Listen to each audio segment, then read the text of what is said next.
Good morning বন্ধুরা, সবাই কেমন আছো? আশা করছি ভালোই আছো। এখন আমি স্কুলের জন্য টিফিন রেডি করে ফেলেছি। আর এই যে আমার ছেলে খাচ্ছে, আমার মাম্মাও খাচ্ছে। সে খেতে খেতে ফোন দেখছে। এই দেখো, ফোন না হলে তার খাওয়া হবে না। আমার এই যে ছেলেটাও আপনি আপনি খাচ্ছে ফোন না দেখে। এই যে মাম্মামের ঘি ভাত দিয়েছি, এটা ডিম ফি ভাজা করেছি, বেগুন ভাজা, পিসের তরকারি করেছি, ডিম ভাজা করেছি, চিংড়ি ভাজা। এটা হলো আজকে স্কুলে টিফিন।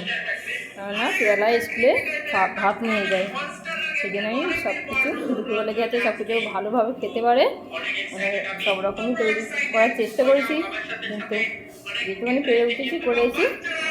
তোমরা সব লাইক আর সাবস্ক্রাইব করে দেবে, আর কমেন্টে অবশ্যই জানাবে আজকে টিফিনটা কেমন হয়েছে।